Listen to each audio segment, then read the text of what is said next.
Harry left the Dursleys and went to stay with the Weasleys. At the burrow, the Weasley home, he felt happy and free. Ron, Fred, George, and Ginny kept him busy with games and stories. For the first time in weeks, Harry felt like he truly belonged. One early morning, Harry, the Weasleys, and some friends hiked to a hilltop. There, they found an old boot, a portkey, a magical object that transports wizards. When they touched it, they were pulled through the air and landed near the stadium for the Quidditch World Cup. Harry was amazed by the huge campgrounds filled with tents and wizards from all over the world. The Quidditch World Cup Stadium was massive, with seats rising high into the clouds. Harry and the others cheered as Ireland faced Bulgaria, with Victor Crumb as the famous seeker. The game was fast and exciting, with flying broomsticks racing through the air. After Ireland won, everyone celebrated with fireworks and magical displays. That night, chaos broke out. Masked wizards, called Death Eaters, followers of Voldemort, attacked the campsite. They destroyed tents and terrified Muggles, floating people in the air with magic. Harry, Ron, and Hermione ran into the woods to hide from the attackers. As the chaos continued, a green skull with a snake coming from its mouth, the dark mark, Voldemort's symbol, appeared in the sky. Everyone screamed in fear. Ministry wizards arrived, but the attackers vanished. For Harry, this night was a warning. Voldemort's shadow was growing stronger.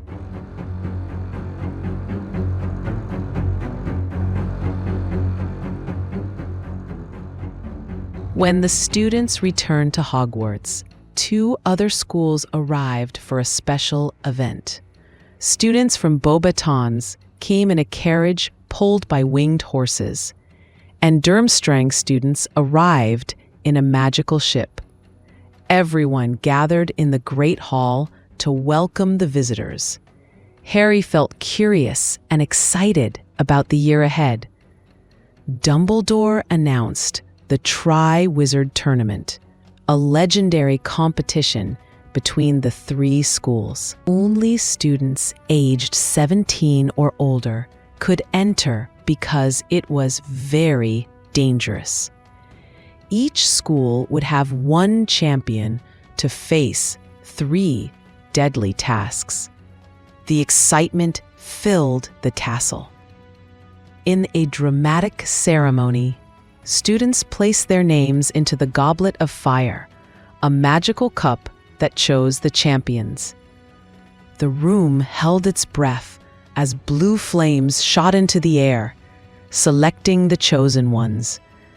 Fleur Delacour, Victor Crumb, and Cedric Diggory were picked as champions. Everyone cheered for their schools. Suddenly, the goblet sparked again and spat out another name, Harry Potter. Everyone gasped in shock. Harry hadn't entered his name, but the magic of the goblet was binding. He had no choice but to compete in the dangerous tournament. Many students didn't believe Harry. Some accused him of cheating to gain fame, while others envied him. Even Ron grew distant, thinking Harry had kept secrets from him. For Harry, the joy of Hogwarts was replaced by tension and loneliness.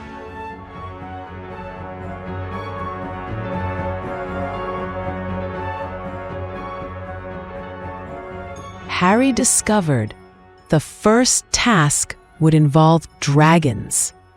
Hagrid secretly showed him the huge creatures, fire-breathing beasts guarding golden eggs. Harry felt both terrified and amazed. He realized he had to face one of them to pass the task. Hagrid reassured Harry, telling him he just needed a plan. He hinted that Harry's flying skills could give him an advantage. Harry decided his broomstick might be his only chance to survive the task. He began practicing harder than ever. On the day of the challenge, the stands were packed with cheering students. Harry faced the Hungarian Horntail, the most dangerous dragon of all. The creature roared and breathed fire, shaking the ground with its claws. Harry summoned his broomstick and took to the air. Dodging fire and claws, Harry flew high and lured the dragon away.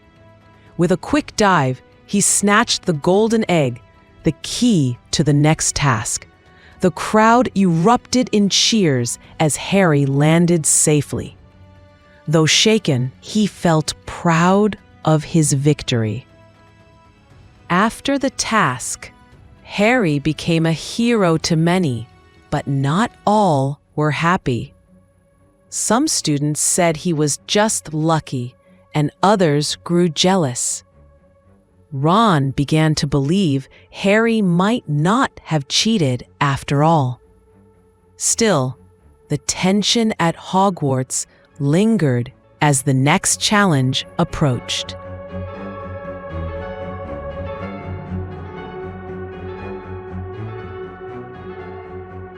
As part of the Tri-Wizard Tournament celebrations, Hogwarts held the Yule Ball, a big winter dance.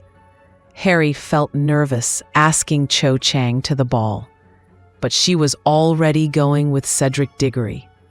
Instead, Harry went with Parvati Patil, while Ron awkwardly took her twin sister, Padma. The night was filled with music, bright lights, and awkward moments.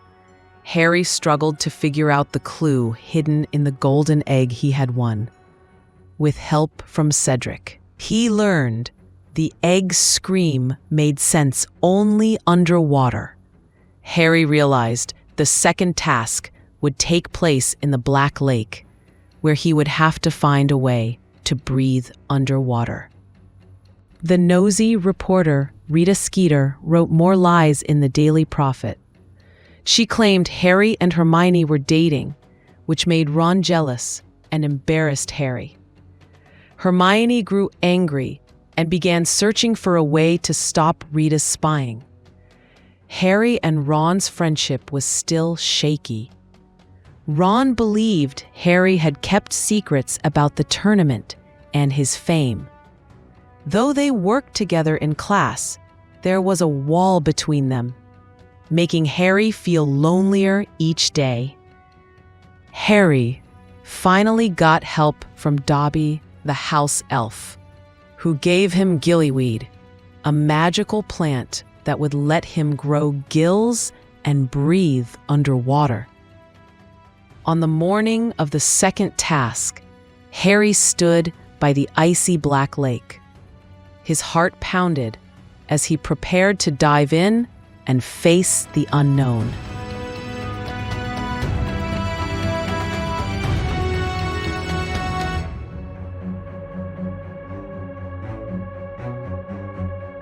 Harry ate the gillyweed and jumped into the Black Lake. He grew gills and fins, able to breathe and swim easily.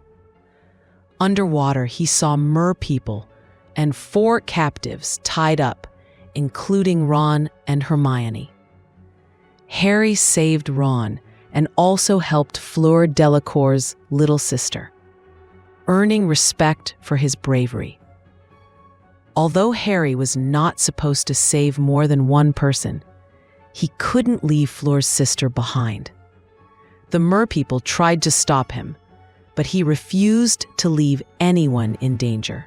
Harry finished the task late, but earned high marks for his courage and moral choice. After the task, Harry noticed Barty Crouch Sr., a ministry wizard, acting strangely. Crouch wandered the castle grounds, speaking to himself like he was confused or bewitched. Soon after, Crouch disappeared, and whispers spread about dark magic at work. Strange events continued. Harry's scar burned more often, and his dreams were filled with visions of Voldemort plotting in the shadows. Dumbledore began quietly warning trusted wizards that a storm was coming. The champions learned the last challenge would be a giant maze filled with magical traps and creatures. The first to reach the Tri-Wizard Cup would win. Harry and Cedric decided to work together, unaware of the danger waiting at the end.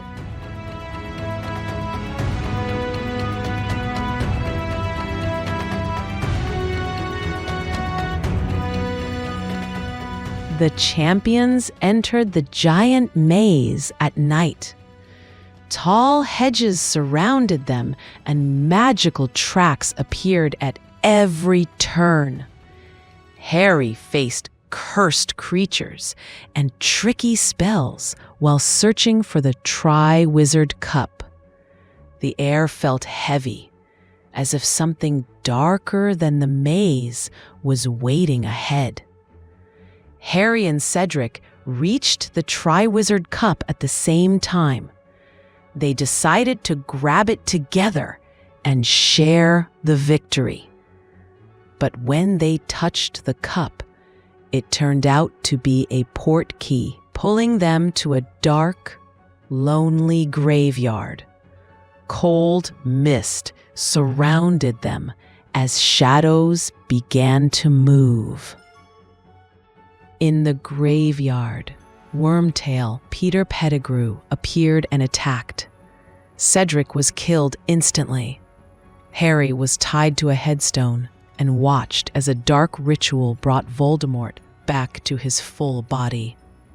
The Dark Lord had truly returned. Voldemort forced Harry to duel with him. Their wands connected, creating a beam of golden light. Ghostly figures, including Harry's parents, appeared from Voldemort's wand to help Harry. They told him to hold on and be ready to escape. Harry broke free, grabbed Cedric's body, and touched the cup. The portkey pulled him back to Hogwarts. Shaken and grieving, Harry warned Dumbledore and the others that Voldemort had returned. The wizarding world would never be the same again.